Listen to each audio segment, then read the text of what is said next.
বাসর ঘরে ঢুকেই আমার স্বামী আমাকে বলল, এই শুনো, আমি শুধু আমার মা বাবার কথা রক্ষা করতে আমি তোমাকে বিয়ে করেছি। তা না হলে জীবনেও আমি তোমাকে বিয়ে করতাম না। তারপর আমি কিছু বলার চেষ্টা করলাম, কিন্তু আমার স্বামীর এমন মেজাজ দেখে আমি ভয় পেয়ে গেলাম। মনটা তখন অনেক খারাপ হয়ে গেল। কিছুক্ষণ নীরব থাকলাম। তারপর আমি আমার স্বামীর সাথে আমি এমন একটা কাজ করলাম, যার ফলে আমার স্বামী আমাকে পাগলের মতো ভালোবাসতে বাধ্য হল। বন্ধুরা, কি এমন কাজটি করেছিলাম, যার কারণে আমার স্বামী এক পলকেই আমাকে তার জীবনের চাইতে বেশি ভালোবাসতে বাধ্য হল? জানতে হলে পুরো গল্পটি শুনতে হবে। তাহলে চলুন বন্ধুরা, গল্পটি শুরু করি। গল্পটি শুরু করার আগে বন্ধুরা, তোমাদের নিকট আমার বিশেষ অনুরোধ, দয়া করে তোমরা আমার চ্যানেলটি সাবস্ক্রাইব করে আমাকে সাপোর্ট করবা। হ্যালো বন্ধুরা, আমি ঝুমুর। আমার বিয়ের প্রথম রাতেই আমার স্বামী সুজন আমাকে বলল, দেখুন, আপনার প্রতি আমার কোনো ইন্টারেস্ট নেই। মায়ের জিদের জন্য বিয়েটা করতে রাজি হয়েছি। আপনি আমার বাবা মায়ের খেয়াল রাখলেই চলবে। বাসর রাতে রুমে প্রবেশ করেই আমার স্বামী সুজন কথাগুলো বলে বারান্দায় চলে গেল। আমি অবাক হয়ে তাকিয়ে রইলাম। এটা মোটেও আশা করেনি আমি তার কাছ থেকে। রাগে ফুলে উঠেছিলাম আমি। মনে হচ্ছিল আমার স্বামী সুজনকে ধরে ইচ্ছেমতো পিটাতে। আমি মনে মনে বললাম, বেটা, বিয়ে করবি না তো বাবা মাকে বললেই পারতি। আমার জীবনের উপর কেন বুলডোজার চালালি? আমি তোর কি ক্ষতি করেছিলাম? কথাগুলো বলেই আমি কাঁদতে শুরু করলাম। তারপরও সে আমার কাছে আসছিল না। আমি অনেক কষ্টে চোখের জল ফেলছিলাম আর বলতে শুরু করলাম, কার কাছে বাবা মা আমাকে বিয়ে দিয়েছে, যে কিনা বাসর রাতে বাসর ঘর ছেড়ে গিয়ে বারান্দায় বসে আছে। অনেক কষ্টে আমার রাতটা পার হলো। বন্ধুরা, কি যে কষ্ট হচ্ছিল সেদিন আমার, তা তোমাদেরকে বোঝাতে পারবো না। এই কষ্টটা শুধু তারাই বুঝবে যারা আমার মতো অবস্থায় পড়েছে। কিছুদিন পর একটি রেস্টুরেন্টে আমার এক বান্ধবীর সাথে দেখা হলো। বান্ধবী আমার কাছ থেকে জানতে চাইল আর বলল, ঝুমুর, কি খবর তোদের? কেমন চলছে তোদের দাম্পত্য জীবন? আমি কিছুক্ষণ চুপ থেকে বললাম, আর কইস না হিমা, আমার কপালটাই খারাপ। তা না হলে আমার কপালে এই অবস্থা কেন? হিমা বলল, ঝুমুর, কি হয়েছে? আমায় একটু খুলে বল প্লিজ। তারপর আমি ঝুমুরকে বললাম, আমার স্বামী তো বাসর ঘরে আমার দিকে ফিরেই তাকায়নি। সে গিয়ে বারান্দায় বসে আছিল। আমার মুখ থেকে এমন কথা শুনে হিমা বলল, দোস্ত, তুই এইসব কি বলতাছস? আমার তো বিশ্বাসই হচ্ছে না। বরং সে আমার কথা শুনে আরো হাসতে লাগল। কিছুক্ষণ পর সে লক্ষ্য করল আমার চোখে জল। তার সে সিরিয়াস ভেবে বলল, বলিস কি ঝুমুর, তোর সাথে ভালো করে একবার কথাও বলেনি? আমি বললাম, না রে দুস্ত, কথা বলা তো দূরে কথা, একবার ভালো করে তাকায়নি পর্যন্ত। হিমা হাসতে লাগল। তা দেখে আমার গা জ্বলে উঠল। গলা টিপে ধরলাম আমার বান্ধবী হিমাকে আর বলতে লাগলাম, আমার সর্বনাশ আর তোর পৌষ মাস। তারপর হিমা বলল, সরি সরি সরি দোস্ত বলতে লাগলো আর হাসতে লাগল। সে আমাকে দমক দিয়ে বলতে লাগল, এবার হিমা তুই হাসি বন্ধ করবি। হাসি বন্ধ কর বলছি। তারপর হিমা বলল, ঠিক আছে দোস্ত, এবার হাসি বন্ধ করলাম। তারপর ঝুমুর বলল, হিমা দোস্ত, এখন আমি কি করব? আইডিয়া থাকলে বল। তারপর হিমা বলল, দোস্ত, আমি তোকে কি যে আইডিয়া দেব বুঝতে পারছি না। তারপরেও বলছি, তুই একজন উকিলের সাথে দেখা কর। যে স্বামী তোর মনের কথা বুঝে না, বাসর রাতে গিয়ে বারান্দায় বসে থাকে, তার সাথে তোর কি এইভাবে সংসার হবে? তোর কি এইভাবে দিন যাবে? তার চাইতে দোস্ত এক কাজ কর, তাকে ডিভোর্স দিয়ে চলে আয়। আমি বললাম, তোর সাহস তো কম না, তুই আমার সংসার ভাঙার বুদ্ধি দিচ্ছিস? হিমাকে ধমক দিয়ে বললাম, তোর মতো বন্ধু থাকলে আমার আর শত্রুর প্রয়োজন হবে না। আমার এই রকম কথা শুনে আমার বান্ধবী হিমা বলল, সরি দোস্ত, আমি তোর সাথে ফান করলাম। রাগে আমার মাথা নষ্ট। আর তুই ফান করছিস? সরি দোস্ত, আমার ভুল হয়ে গেছে। এবার বল, তোর কিসের আইডিয়া লাগবে? আমি বললাম, হিমা, তুই আমাকে একটা পরামর্শ দে, কিভাবে আমার হাতের মুঠোয় আনা যায়। তুই আমাকে পারলে সেই আইডিয়া দে। তারপর আমার বান্ধবী হিমা হেসে দিয়ে বলল, হায়রে কপাল, সবাই ছেলে পটায়, আর তুই হাজব্যান্ড পটাবি? আমি বললাম, হিমা দেখ, বিয়ে তো ছেলে খেলা নয়। তাছাড়া আমার সাথে আমার বাবা মায়ের মান সম্মানও জড়িয়ে আছে। হিমা বলল, দোস্ত, তুই যা বলছস তা ঠিক। তাহলে শুন, একটা উপায় আছে তোর স্বামী তোর হাতের মুঠোয় আনার। আমি খুব আগ্রহ নিয়ে বললাম, দোস্ত তাড়াতাড়ি বল। তারপর হিমা আমাকে অনেক চমৎকার একটি টেকনিক দিল। তারপর আমিও আমার বান্ধবীর দেওয়া আইডিয়া অনুযায়ী কাজ করতে শুরু করলাম। সত্যি কথা বলতে আমার বান্ধবীর দেওয়া আইডিয়াটা আমার স্বামীর এখানে ম্যাজিকের মতো কাজ করেছিল। বন্ধুরা, তা আমি আস্তে আস্তে বলছি, দয়া করে ধৈর্য ধরে পুরো গল্পটা শুনুন।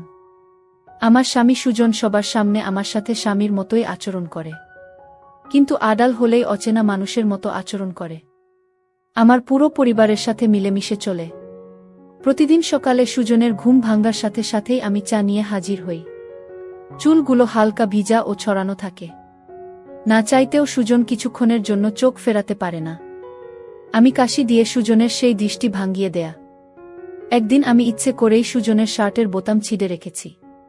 সুজন শার্ট পরতেছে, আমি আয়নার সামনে বসে সাজতেছি। সুজন বারবার সেই দিকে তাকাচ্ছে আর শার্ট পরছে। হঠাৎ খেয়াল করল শার্টের একটা বোতাম নেই।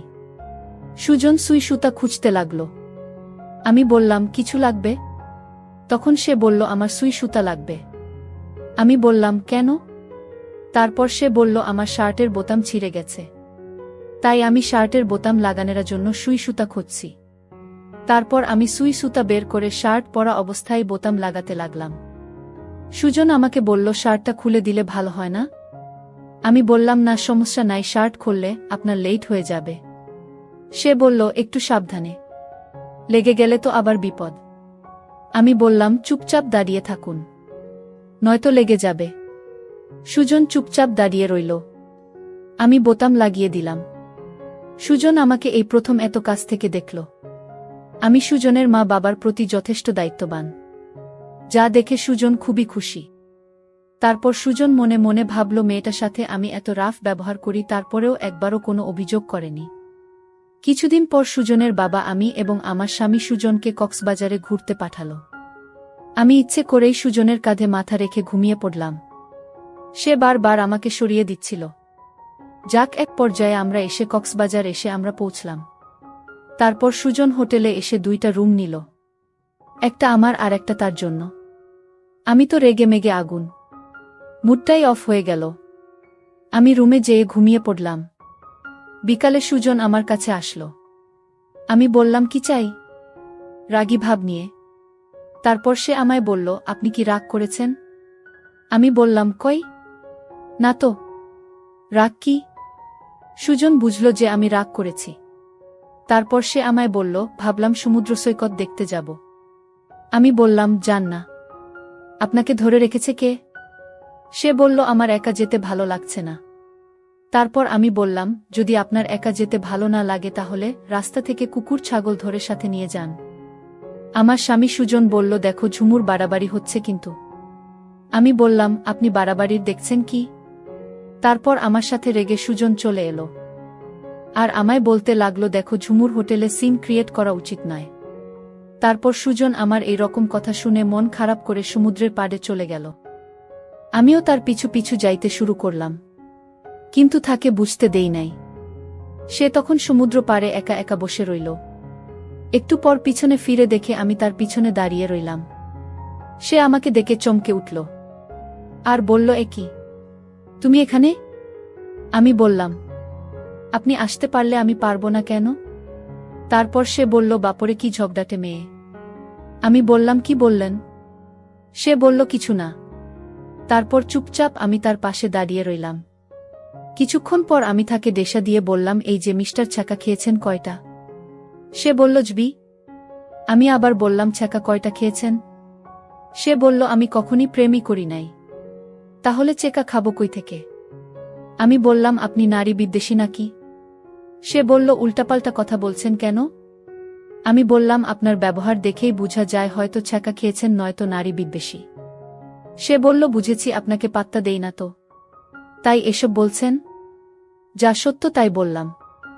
তার মুখ থেকে এই কথা শুনে আমি রাগে বললাম, আপনার মতো অনেক ছেলে ভার্সিটি লাইফে আমার পিছু পিছু ঘুরেছে। সে একটা অট্টহাসি দিল, যা দেখে আমার রাগ চরম সীমায় পৌঁছাল। স্বামী সুজনের পেটে একটা ঘুষি মেরে চলে এলাম। সুজন এমনটা আশা করেনি, যদিও ব্যথা পেয়েছে কিন্তু আমাকে বুঝতে দেয়নি। শত হলেও পুরুষ তো। কিছুদিন পর আমরা কক্সবাজার থেকে ফিরে এলাম। কক্সবাজার থেকে ফিরে এসে চলে গেলাম আমার বান্ধবী হিমার কাছে। হিমা জানতে চাইল এখন কি অবস্থা। আমি বললাম, দুস্থ না রে, এখনও তার কোনো পরিবর্তন হয়নি। হিমা বলল, বলিস কি দুস্থ? এখনও কোনো পরিবর্তন হয় নাই। আমি বললাম না। তারপর সে বলল, তাহলে একটা কাজ কর, আমার মনে হয় তাতে কাজ হয়ে যাবে।